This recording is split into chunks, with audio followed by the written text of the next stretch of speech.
Bonjour, je suis content de vous revoir. J'espère que vous allez bien et que vous êtes confortablement installés. J'espère aussi que vous avez apprécié l'épisode précédent et que vous apprécierez tout autant celui-ci. Mes très chers amis, je vous réembarque avec moi à direction Pic-au-Vent. Soyez les bienvenus dans le 5e chapitre de ce Super Flame Story.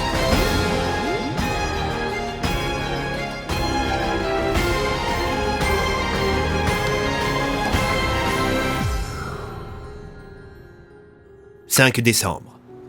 Minuit.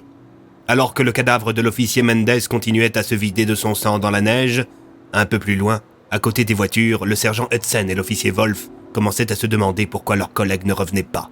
Étant donné qu'ils ne répondaient pas non plus aux appels radio, ils se mirent donc à sa recherche, après avoir prévenu le commissaire Tassier qu'il se mettait en mouvement. Pendant ce temps, le lieutenant-colonel Wooden et Rémi montaient la garde. « Je sais pas ce que vous en pensez, monsieur Wooden, mais j'ai un mauvais pressentiment à propos de tout ça, » déclara Rémi avant de se servir un gobelet de café chaud qu'il avait pris soin de prendre avec lui dans un thermos avant de décoller de Marmotte. « Tu sais, mon gars, tout mon job est une affaire de mauvais pressentiment, » répondit le militaire. « Vous pouvez vraiment pas me dire en quoi ça consiste ?»« Non, désolé, jeune homme, c'est classé secret défonce. »« Secret défonce ?»« Ouais, si t'es au courant alors que tu dois pas, on te défonce. » Les deux hommes rirent un bon coup, tandis que Wolf et Hudson cherchaient la trace de leurs collègues. À l'autre bout de la forêt de sapins, Odin, Tassier, Bennett, Bloom, Fonck et l'étrange vieillard qui portait toujours le carton dans lequel se trouvait Rico venaient d'arriver dans une petite clairière au centre de laquelle se trouvait une cabane en bois.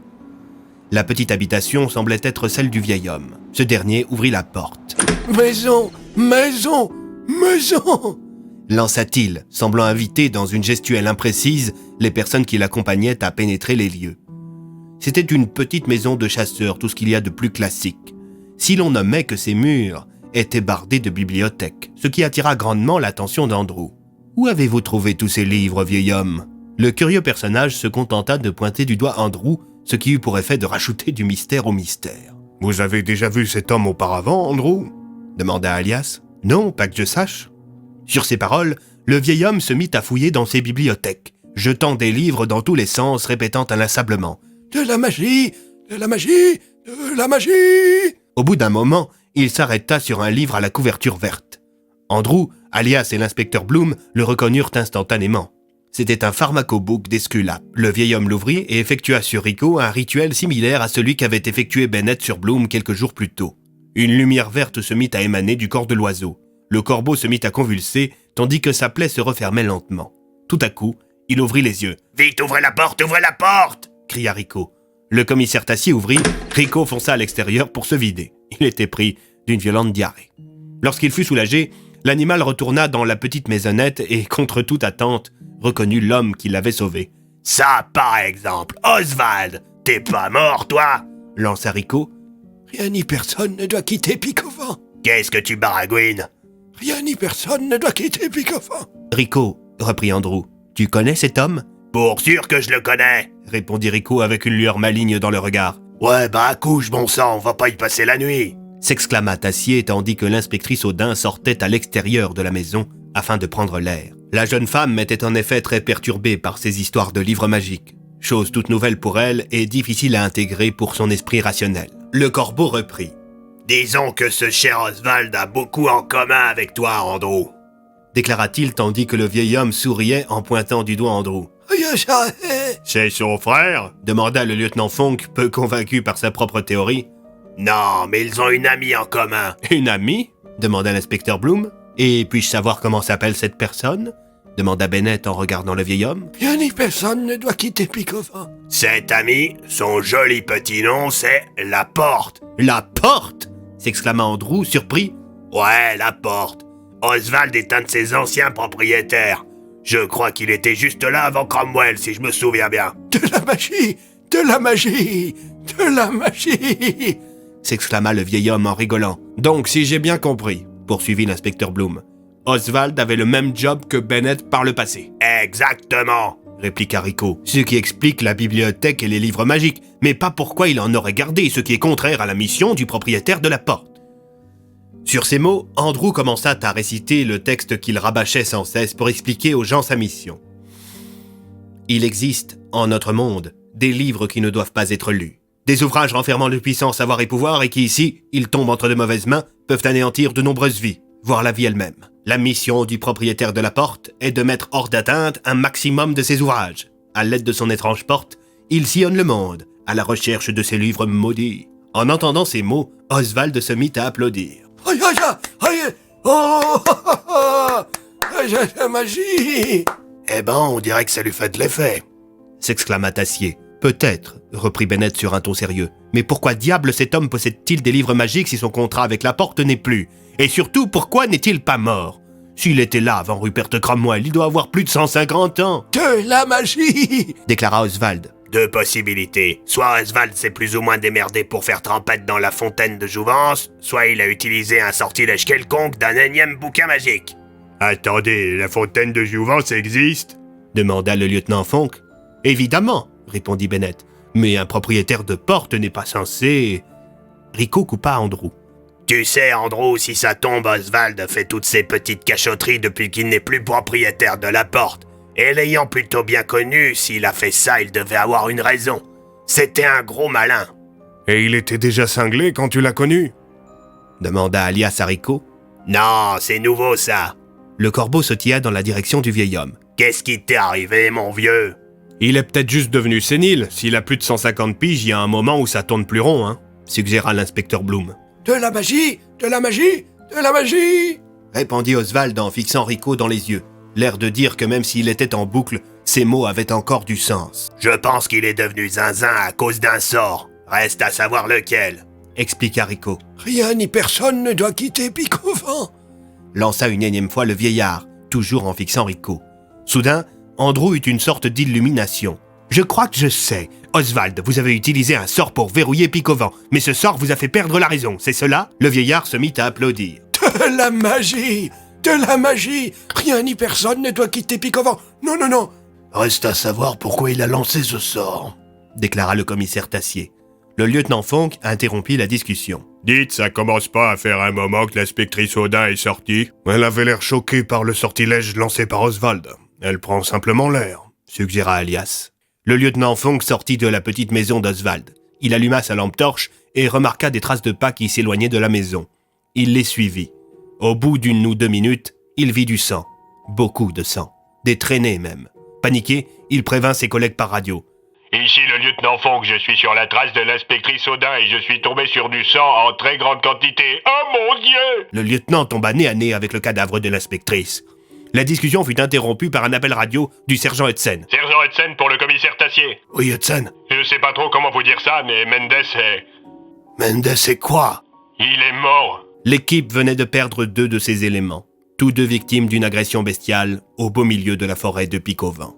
La similitude des 2 cas était telle qu'il ne faisait aucun doute sur le fait qu'une même personne, ou plutôt chose, était responsable de la mort des 2 policiers. D'un côté, Wolf, Hudson, Wooden et Rémy étaient auprès du cadavre de Mendes et de l'autre, Bloom, Tassier, Fonck, Alias, Bennett et Oswald étaient devant le corps gisant de l'inspectrice Audin. Le lieutenant Fonck, pris de nausée, était allé s'asseoir près d'un arbre. « Bordel, cet endroit est maudit », déclara Tassier en observant le visage en lambeaux de la jeune femme. « Vous pouvez la sauver ?» demanda Bennett à Oswald, plein d'espoir. Le vieil homme se contenta de baisser la tête. Il se pencha sur le cadavre encore chaud de la jeune femme et lui ferma les yeux, faisant comprendre à l'équipe que son état était définitif. « Qu'est-ce qui s'est passé, bon sang ?» s'exclama l'inspecteur Bloom. « Ce satané village est maudit !»« Rien ni personne ne doit quitter Pic-au-Vent. » Oh, la ferme-vous! C'est à cause de vous qu'on est bloqué ici. Si vous n'aviez pas utilisé votre sort à la con, on aurait pu partir depuis belle lurette. » Le vieil homme baissa une nouvelle fois la tête, lâchant un petit couinement de tristesse. Andrew tenta de calmer l'inspecteur. « Je comprends votre colère, inspecteur, mais je pense que si Oswald n'avait pas scellé ce village, ces horreurs auraient pu se produire à Marmottin. »« Oh, la ferme, Bennett, je suis pas d'humeur pour écouter vos conneries moralisatrices !» lança sèchement l'inspecteur. Non loin du cadavre et des émotions, Alias remarqua d'étranges traces dans la neige. Elles semblaient appartenir à un petit animal qui présentait des similitudes avec la morphologie humaine. Il dégaina son smartphone et prit quelques photos. Après quelques instants de réflexion, il fut décidé de rapatrier les corps de l'officier Mendes et de l'inspectrice Audin près des voitures. « Étant donné qu'aucun véhicule ne démarre, on ne va pas pouvoir rapatrier les corps à Marmottin avant que la situation n'évolue. » Je propose de recouvrir les corps de neige afin de ralentir la décomposition cadavérique. Nous les récupérerons plus tard, déclara Alias avec un léger trémolo dans la voix. Les 2 corps furent donc traînés sur le bas-côté et recouverts de neige. Le lieutenant Fonck, très affecté par la mort de ses 2 collègues, récupéra quelques brindilles dont il fit des croix qu'il planta près des corps enneigés. « Est-ce que quelqu'un souhaite prendre la parole ?» demanda le commissaire. « Je veux bien. » déclara l'inspecteur Bloom, tandis que des larmes perlaient sur ses joues. En cette triste nuit, nous avons perdu non seulement 2 collègues, mais également 2 amis. L'officier Mendez était un père aimant.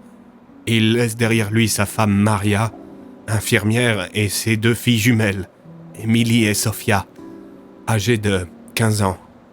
Ces 2 filles sont des amies de mon fils Léo. L'inspectrice Audin, quant à elle, laisse derrière elle son père, Daniel, atteint d'Alzheimer. Espérons qu'il oubliera vite la mort de sa fille, lorsqu'il va l'apprendre. S'ensuivit un moment de silence qui ne fut bientôt accompagné que par quelques bourrasques. « Chienne de vie !» lança le sergent Hudson dans sa barbe, tandis que le lieutenant-colonel Wooden s'allumait une cigarette, un peu à l'écart. Il fut rejoint quelques instants plus tard par Alias, qui lui montra les photos des traces qu'il avait observées à proximité du cadavre. Les 2 hommes se regardèrent, l'air de savoir de quoi il s'agissait. « C'est comme au Mali », déclara Wooden en soufflant la fumée de sa cigarette. Vous pensez que Bennett... Je suppose qu'il les a remarqués, mais qu'il a gardé ça pour lui afin de ne pas faire peur aux autres. Il fait bien, si c'est ce genre de bestiole, la moitié d'entre nous ne retournera pas à Marmottin, déclara le lieutenant-colonel en tirant une ultime fois sur sa cigarette. J'en ai bien peur, Wooden. J'en ai bien peur. À quelques pas d'ici, le commissaire Tassier venait d'ouvrir une bouteille de bourbon. Le petit cachotier l'avait planqué dans le coffre de son véhicule avec le matériel anti-émeute. Voilà qui nous réchauffera un peu, lança-t-il en distribuant des gobelets à tout le monde. Tous trinquèrent en hommage aux 2 victimes. Pendant 1 heure ou 2, les membres de l'expédition partagèrent ensemble des anecdotes sur Mendez et Audin, avant que la fatigue ne se fasse sentir. Les survivants se réfugièrent dans les véhicules avec des couvertures de survie. Ils avaient convenu que lorsque le jour serait finalement levé, les hommes se sépareraient en 3 groupes. Le premier groupe, composé de Rémy, le pilote d'hélicoptère, et des officiers Wolf et Fonck, tenterait de rejoindre Marmottin à pied. Le second groupe, composé de Bennett, l'inspecteur Bloom et Oswald, se rendrait dans la maison du vieil homme afin de comprendre les tenants et aboutissants du sortilège qu'il avait lancé sur Pic-au-Vent. Pour finir, le troisième groupe, mené par le commissaire Tassier et Alias, tenterait de rejoindre le centre-ville de Pic-au-Vent. Il serait donc accompagné du sergent Hudson et du lieutenant-colonel Wooden. Leur objectif principal étant d'atteindre la prison des Roches, ces derniers prendraient avec eux l'équipement anti-émeute, de sorte à être en mesure de canaliser les prisonniers dans le cas où la prison serait tombée. Il était 3 heures du matin lorsque les yeux des hommes se fermèrent. Sur les coups de 6 heures, Oswald, qui dormait dans la voiture de l'inspecteur Bloom en compagnie de Bennett et Rico, se mit à crier, ce qui réveilla les occupants du véhicule. Rien ni personne ne doit quitter Pic-au-Vent. Rien ni personne ne doit quitter Pic-au-Vent. Bordel, mais qu'est-ce qui lui prend ? demanda l'inspecteur Bloom en se réveillant. Je ne sais pas, lança Bennett encore dans les vapes. Lumière, lumière, lumière, cria Oswald en pointant vers l'avant du véhicule. Allumez vos phares, inspecteur, ordonna Bennett. Bloom s'exécuta. Le faisceau de lumière traversa le brouillard et la neige qui tombait à gros flocons, révélant une étrange silhouette qui se trouvait juste derrière le chasse-neige dans lequel le sergent Hudson dormait. Du fait des conditions météorologiques, il était très difficile de distinguer l'étrange créature qui devait faire dans les 2 mètres de haut. Elle avait un long corps élancé, de très longs bras, et arborait un pelage blanc. « C'est Lyundra ?» demanda l'inspecteur Bloom, choqué. « Mère faucheuse, mère faucheuse. »« C'est une mère faucheuse, » reprit Bennett. « Oh non !» lâcha Rico. Tout à coup, la créature se retourna, alertée par la lueur des phares de la voiture de police. « Éteignez la lumière, inspecteur !» cria Bennett. « Les mères faucheuses sont attirées par les sources lumineuses. »« Rien ni personne ne doit quitter Pic-au-Vent. » chuchota Oswald. « C'est pour ça, Oswald, n'est-ce pas ? C'est pour ça que vous avez verrouillé cette ville ?» demanda Andrew. « Rien ni personne ne doit quitter Pic-au-Vent. »« Qu'est-ce qu'on fait ?» demanda l'inspecteur Bloom. « Est-ce que vous avez des lacrymogènes dans le coffre ?» demanda Andrew. « Oui, » répondit l'inspecteur. « Parfait. » répondit Andrew en ouvrant la portière le plus silencieusement possible, ce qui alluma la lumière de l'habitacle. L'inspecteur s'empressa de l'éteindre. L'homme à l'étrange porte fit le tour du véhicule, fouilla dans le coffre et sortit d'une des caisses une grenade lacrymogène. Il la dégoupilla et la jeta dans la direction de la créature. Sitôt le gaz venait-il d'être libéré que la bête se mit à hurler d'un cri strident, réveillant au passage un peu tout le monde. Les phares de tous les véhicules s'allumèrent, les uns après les autres, révélant à la vue de tous la mère faucheuse. « Allumez vos sirènes !» cria Bennett. « Elle déteste le bruit !» Les lumières bleues des gyrophares se mirent à illuminer la nuit, tandis que le bruit strident des avertisseurs sonores venait perturber grandement la mère faucheuse, qui prit la fuite à 4 pas, fonçant dans la direction de la forêt. Les hommes sortirent des véhicules. « Bordel, mais c'était quoi ce truc ?» cria Tassier. « Une mère faucheuse !» expliqua Andrew. « Et qui dit mère dit petit ?» poursuivit Rico. « Cette saloperie, reprit Andrew, est vraisemblablement la raison pour laquelle Oswald a verrouillé Picovan. Les mères faucheuses sont des créatures qui se nourrissent de sang humain. Lâchez-en une seule au milieu d'une zone urbaine et vous pouvez être sûr qu'elle fait un carnage. Et pour ajouter au délire, ce genre de créature se reproduit par parthénogénèse. »« Parthénogé quoi ?» demanda le lieutenant Fonck. « Parthénogénèse, » poursuivit Alias. « Ça veut dire qu'elle n'a pas besoin de partenaire pour enfanter. Pour faire court, cette bestiole se reproduit par clonage. »« Elle pond un œuf chaque matin, » répondit Rico. Soudain, l'inspecteur Bloom eut une révélation. « Attendez, ça veut dire que... »« Oui, inspecteur, » interrompit Bennett. « Cela veut dire que ce sont vraisemblablement les petits de cette chose qui s'en sont pris à l'inspectrice Audin et à l'officier Mendes. »« Mais comment ces créatures ont-elles déboulé ici ?» demanda le commissaire Tassier. « Parce que si je me souviens bien, j'ai jamais vu une de ces saloperies aux os. »« De la magie! De la magie! De la magie !»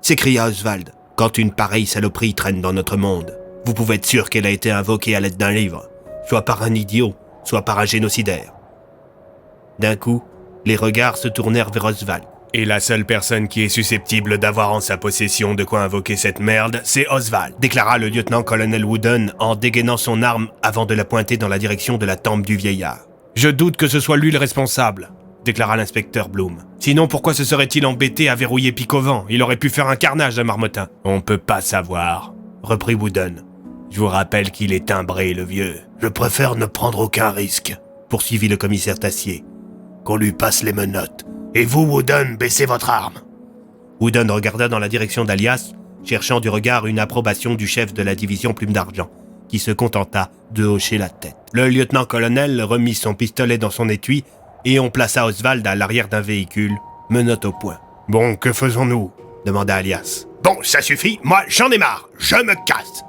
s'exclama l'officier Wolf en se mettant à marcher dans le sens de la pente. « Je rentre à Marmottin, je vais pas signer pour ça, moi !» Les hommes le regardèrent s'éloigner. Quand il finit par dépasser la colonne de véhicules de quelques mètres, l'officier se mit à se sentir mal. D'abord, il fut pris de vertige, puis de nausée. Il commença ensuite à tituber, mais continua à avancer, lentement. À l'arrière du véhicule de l'inspecteur Bloom, Oswald hurlait et tapait contre la vitre. « Rien ni personne ne doit quitter Picovan! Rien ni personne ne doit quitter Picovan !» Remarquant le comportement d'Oswald, Andrew invoqua sa porte juste devant l'officier Wolf et se mit à crier. « Ne faites pas un pas de plus ou vous êtes un homme mort !» Wolf se retourna. Il était livide. Il pleurait. Sans dire un mot, il contourna la porte d'Andrew et fit quelques pas de plus. Il se mit à vomir du sang et s'effondra dans la neige. La vie venait de quitter son corps. « Wolf !» cria le commissaire Tassier en courant dans sa direction avant qu'Andrew ne l'en empêche. « N'y allez pas ou vous connaîtrez le même sort ! Le verrou magique vous tuera, petit feu !» Fou de rage, le sergent Hudson se précipita vers la voiture de l'inspecteur Bloom et en fit sortir de force Oswald. Il le poussa dans la neige. « Tout ça, c'est de votre faute !» dit-il en lui donnant un coup de pied. « Rien ni personne ne doit quitter... Oh, rien ni personne ne doit quitter Picovan! Rien ni personne ne doit quitter Picovan !»« Ça suffit, sergent, calmez-vous !» cria l'inspecteur Bloom en s'interposant. Hudson fondit en larmes à son tour. Il s'effondra dans la neige et sortit de la poche intérieure de sa veste une lettre. C'était une lettre d'amour. L'homme, abattu, bredouilla quelques mots. « Je voulais lui donner quand on serait de retour à Marmottin. »« Oh merde, Hudson. Je savais pas. » Hudson venait de perdre bien plus qu'un ami. Ne restait plus maintenant en vie que le sergent, Oswald, l'inspecteur Bloom, le commissaire Tassier, alias Bennett, l'officier Fonck, le lieutenant-colonel Wooden et Rémy, le pilote d'hélicoptère. « J'ai envie de mourir. »« Dites pas ça, Hudson, » répondit Tassier. « Je sais l'immensité de votre chagrin. Servez-vous-en comme d'une force. Honorez la mémoire de Wolf en survivant à tout ça. »« À quoi bon ?» demanda ce dernier en prenant son arme de service, tandis que Rico, ayant remarqué la manœuvre, fondait sur lui pour lui picorer la main. Le commissaire lui confisqua son pistolet. Les hommes se concertèrent et il fut décidé d'attendre le lendemain pour mener à bien la suite de la mission. Tassier ressortit sa bouteille de bourbon. Comme les vivres venaient à manquer, Alias et le lieutenant-colonel Wooden allèrent chasser. Ils avaient pris avec eux des lacrymogènes au cas où ils tomberaient sur des faucheurs. La chasse fut bonne et ils revinrent quelques heures plus tard avec un sanglier. On alluma un feu et on fit rôtir l'animal. Une fois les ventres pleins, les hommes discutèrent, chantèrent et finirent par se rapatrier dans les véhicules du fait d'une énième tempête de neige. Bientôt, le voile noir de la nuit ne tarda pas à pointer le bout de son nez et tous convinrent de dormir un maximum, à l'exception d'Alias et de Bennett qui se proposèrent de monter la garde, ce qui fut accepté volontiers par leurs camarades d'infortune. La fatigue psychologique était telle que même Hudson avait fini par fermer les yeux.